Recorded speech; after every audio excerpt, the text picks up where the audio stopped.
കേരളം അടക്കമുള്ള സംസ്ഥാനങ്ങളിലെ SIR കരട് വോട്ടർ പട്ടിക ഇന്ന് പ്രസിദ്ധീകരിക്കുക കേരളം, മധ്യപ്രദേശ്, ഛത്തീസ്ഗഡ് എന്ന സംസ്ഥാനങ്ങളിലെ തെരഞ്ഞെടുപ്പ് കമ്മീഷന്റെ വെബ്സൈറ്റ് ലഭ്യമാകും.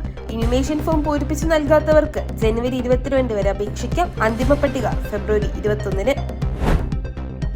ശബരിമല സ്വർണ്ണ കവർച്ച കേസിൽ അറസ്റ്റിലായ 10ാം പ്രതി ഗോവർദ്ധന്റെ ജാമ്യാപേക്ഷ ഇന്ന് ഹൈക്കോടതി പരിഗണിക്കും. കൊള്ളയിൽ പങ്കില്ലെന്നും ശബരിമലയിൽ നിരവധി സംഭാവനകൾ നൽകിയെന്നും ഗോവർദ്ധൻ പ്രത്യേക അന്വേഷണ സംഘത്തോട് അന്വേഷണം ആവശ്യപ്പെട്ട് BJP സംസ്ഥാന അധ്യക്ഷൻ രാജീവ് ചന്ദ്രശേഖർ സമർപ്പിച്ച ഹർജിയും ഇന്ന് പരിഗണിക്കും.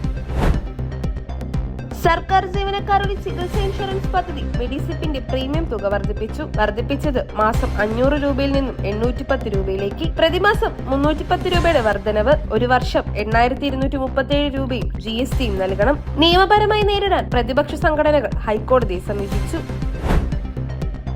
വാളയാറിൽ ആൾക്കൂട്ട മർദ്ദനത്തിനിടെ കൊല്ലപ്പെട്ട റാംനാരായണന്റെ മൃതദേഹം ബന്ധുക്കൾക്ക് കൈമാറിയത് തൃശൂർ മെഡിക്കൽ കോളേജ് എബാം ചെയ്ത ശേഷം മൃതദേഹം വിമാനമാർഗം വഴി നാട്ടിലെത്തിക്കും. കേസിൽ ഇതുവരെ പിടിയിലായത് 5 പേർ.